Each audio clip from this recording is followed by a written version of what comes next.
Hey guys, Higgy Pop here in the comic room. Happy 4th of July. Happy 4th of July to everyone. Let's look at some comic books today, man. Yeah, it is raining out, man. Downpouring out here in Connecticut. Downpouring. I'm just, it's one of those days, man. You got the day off and it's downpouring. You got to get cozy. When I get cozy, I read comics. I was just watching Psychotronic Squirt Gun. My man Gunner. He was going over. He's been collecting Starman from the 90s. Good on you, man. Good on you, brother. Hawkman, happy 4th of July. I salute you. Yes. I had to work yesterday. On the way home, I stopped at this antique shop that's right in town. And it's always got the same old, right? But I'll show you what I found. With my keen eye, look at this. No one has this. Nobody. You see that? Let me take it out of the plastic. Let me see. This bag here, that's for someone that makes very small sandwiches. You see this? See this pin? That's Vigilante. Isn't that cool? I had to get it. I mean, what are the odds? I've been talking about Vigilante for the past couple months, and here we go.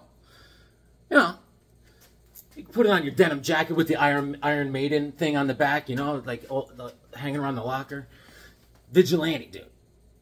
Cool beans. Had to get it. Nice. Had to high-five myself for that one. You know, they didn't have a Hawkman one. I'm sorry, buddy. And also, I thought I had this, Brave and the Bold, for years. I saw this in the antique shop for years. I'm like, oh, no, I already got that one. And I was mistaken. I didn't have it, so I got it. This is a classic. This is Brave and the Bold issue number 94, I think. 94. Yep, this is March of 71. And as you can see, there's Batman behind the barbed wire, and then, you know, Robin and the Teen Titans. What happened is people in the town got together and they formed a group called STOP. It's called STOP. It's a Society to Outlaw Parent Power. And the teens are punishing the parents, and they're putting them in the concentration camp and all this stuff. It's crazy, man. Yeah. These kids just need a good old beating. But Batman, he took care of all of it. He took care of it.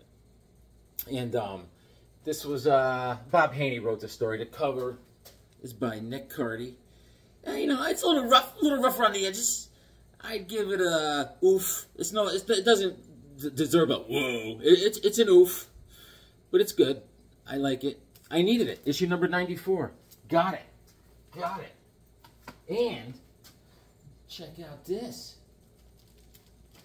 When I was at a antique shop in Clinton, I was with my wife like on her birthday. It was another rainy day, so we couldn't go to the beach or nothing. And I went to an antique shop and I found Mr. T and the T-Force, like issue number 3 or something. I don't know where I put it. But yesterday I saw Mr. T and the T-Force issue number 1, and it comes with a trading card. Look at that. But the good thing is, this is all done by Neil Adams and P. Stone. Neil Adams does a lot of the art. It's in this original plastic. I should take it out. Should I take it out? There's a Mr. T card. I pity the fool. It's got a lot of gold around his neck.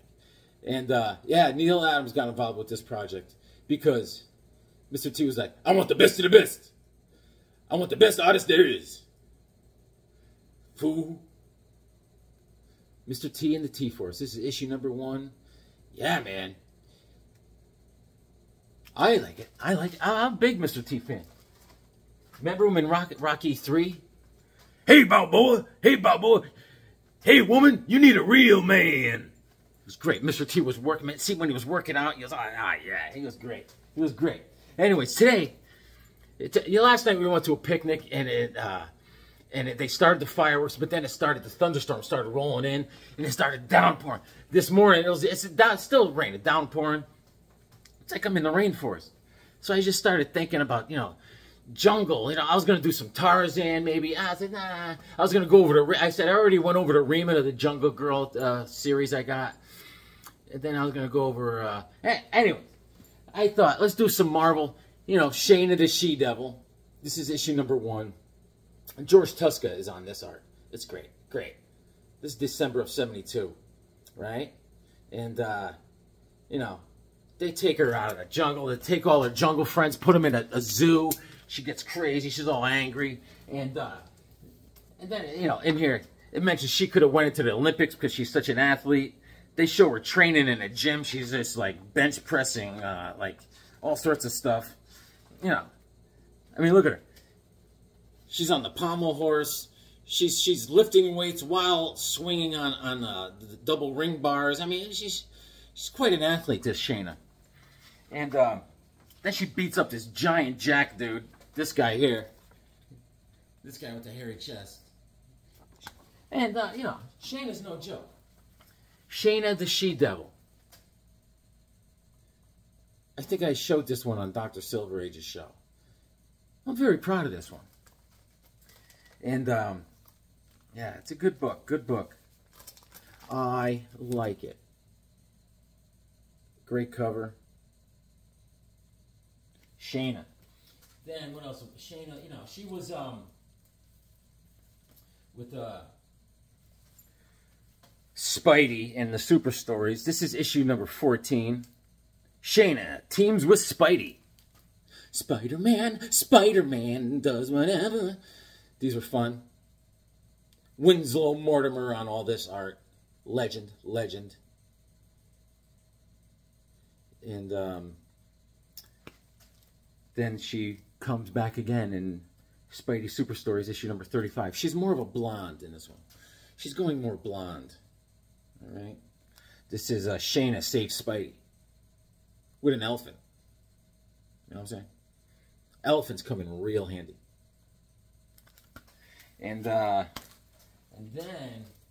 I did, in my travels years ago, I came across, I was going to read this today in this rainy day in the comic room.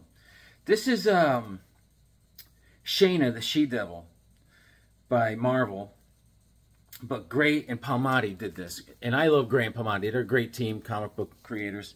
You know, they did Freedom Fighters in the past for DC and all sorts of great stuff. This came out in, I don't know, man.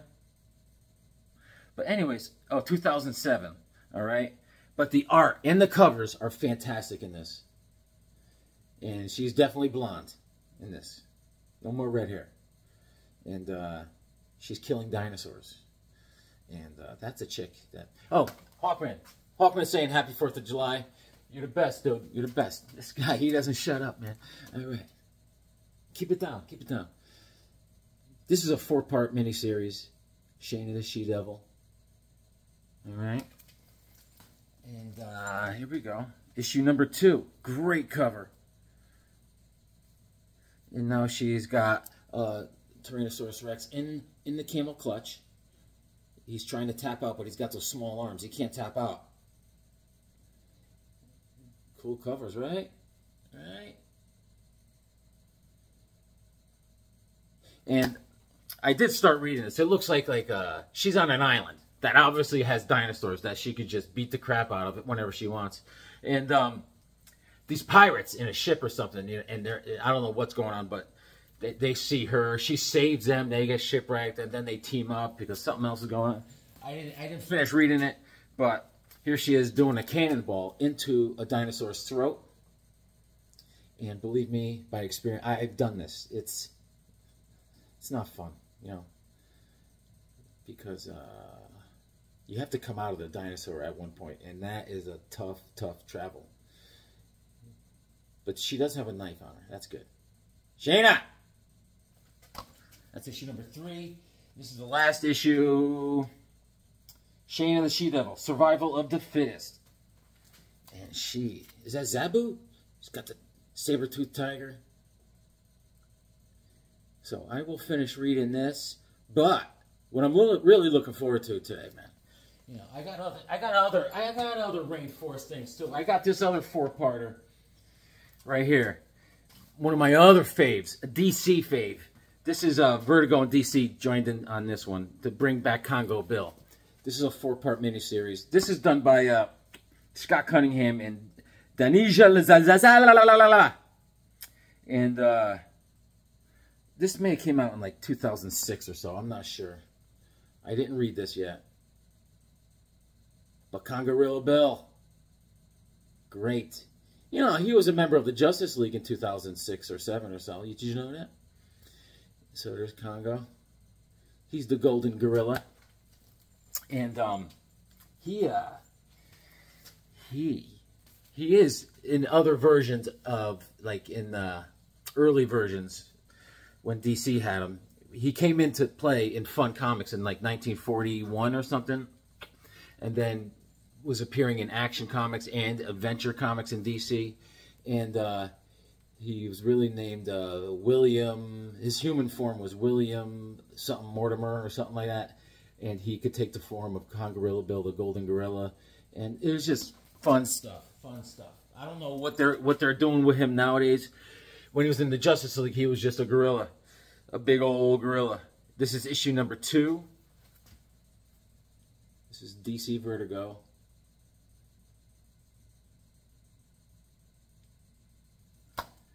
Yes. Issue number 3.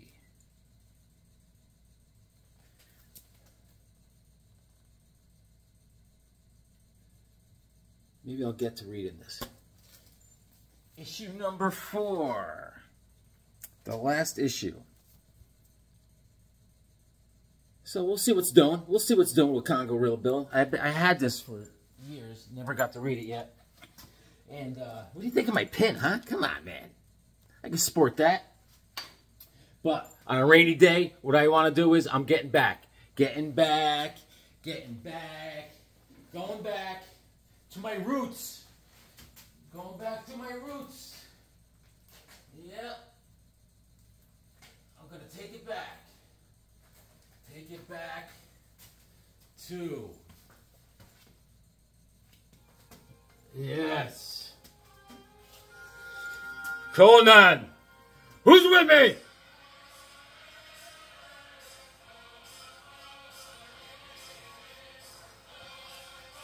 Crush your enemy, see them driven before you, and hear the lamentation of the women.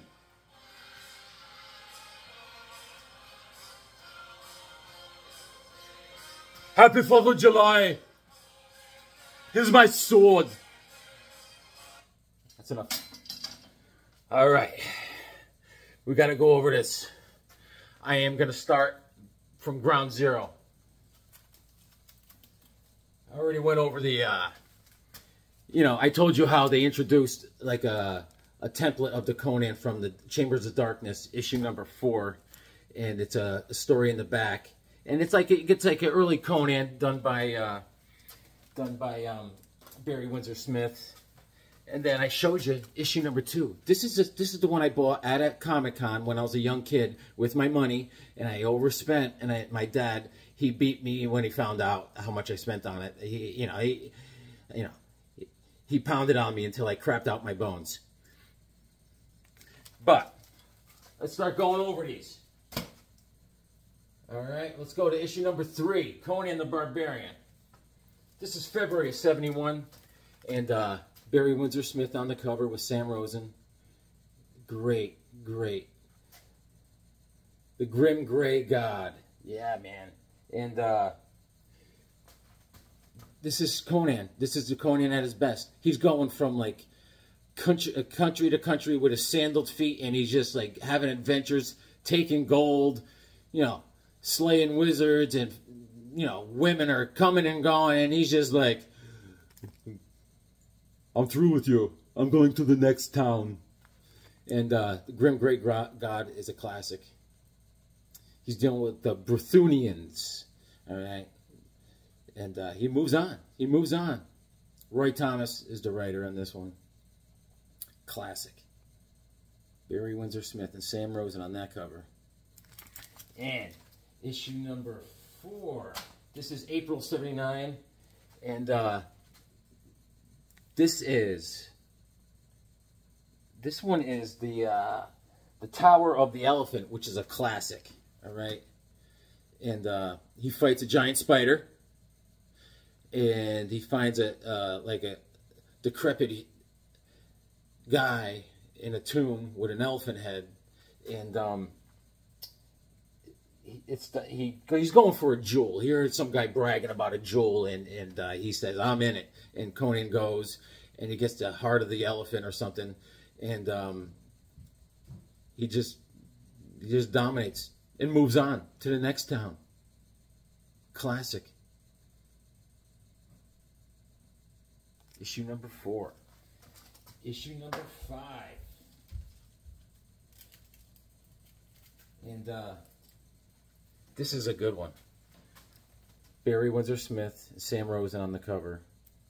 And see that girl, Zephra? Her name is Zephra or something like that. She turns into a tiger, and she has a father that's like some crazy sorcerer. And Conan battles her because the father is like, he's like ruling this little village, and he's collecting taxes and stuff, and Conan sees what's going on, and he steps in. Then all of a sudden this tiger attacks him and actually beats Conan, but then the tiger leaves him alone, and then you find out the tiger's really a girl, and then Conan meets the father who's a sorcerer, and this and that. They fights the tiger girl again, and then it's just great, just great. Conan wins all the time, and he moves on. He moves on to the next village. Issue number 5. Now, issue number 6. This is July of, actually, it's June of 71. Yeah. And, Devil Wings Over Shadazar. I think there's an appearance of Fafnir, which is a character that will come up later on in issues of Conan. This is the first appearance of him in here. Let me see. By Crom, let me see. And later on in the later issues, I believe, we'll see what happens. Let me see if it's really happening. Look at that. Look at that splash page. Look at it. I love his helmet. And, Devil Wings Over Shadazar. Sal Buscema on inks. See, yeah, that's Fafnir right there.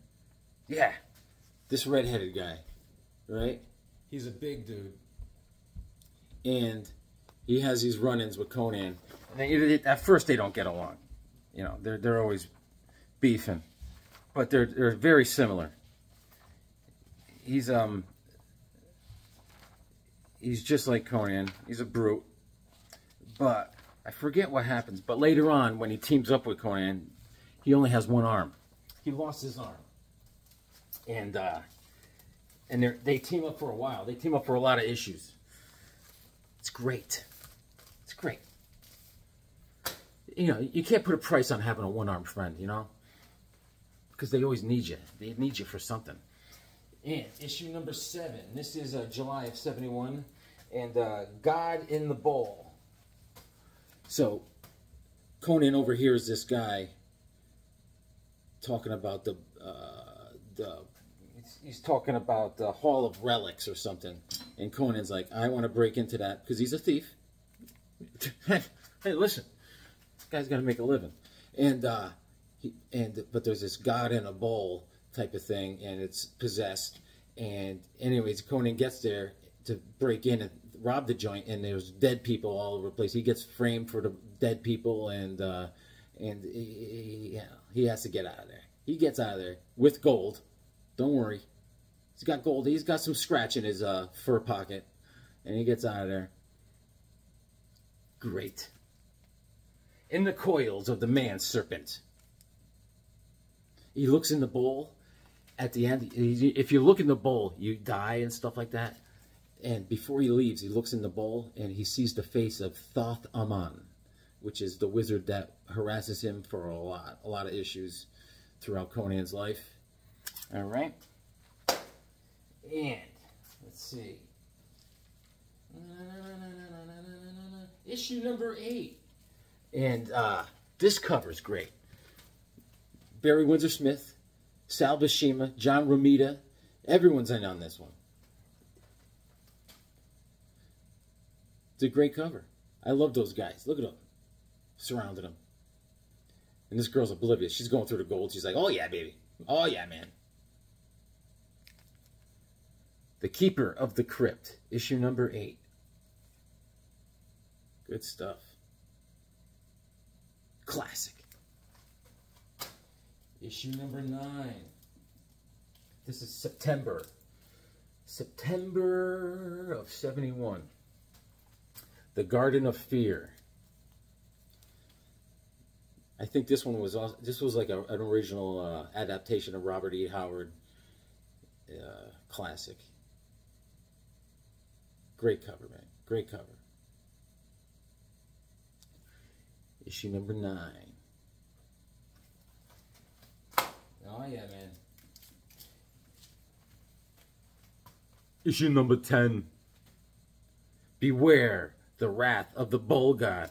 I am the Bull God. And I see something about Kull. Kull. It says, bonus, before there was Conan, there was Kull the Conqueror. Yes, indeed. Yes, indeedy. We're going to have to check it out.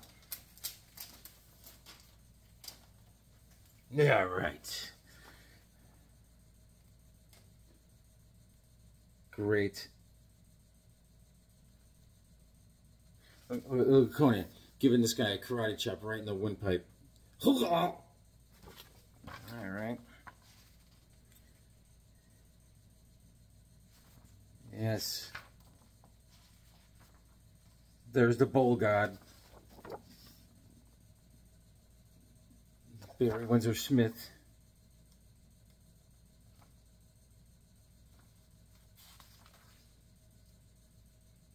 He's just eating people. The Bull God. He's chomping away.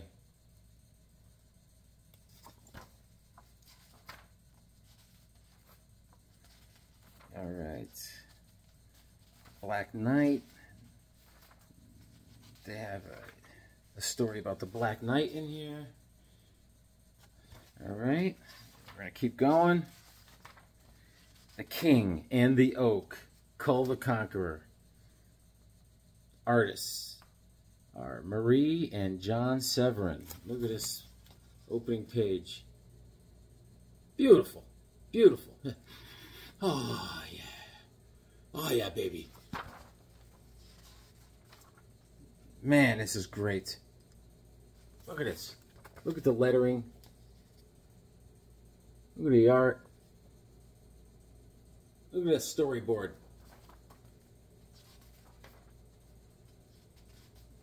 Look at it. Come on. Look at Kull. Good stuff. Good stuff. The Hyperborean page. That's when you used to write in, you know. I didn't know how to write back then. Still have a little trouble. And let's see. All right. We're just going to end with Barry Windsor Smith on the cover here. This is issue number 11, November. The Talons of Thak. Look at that.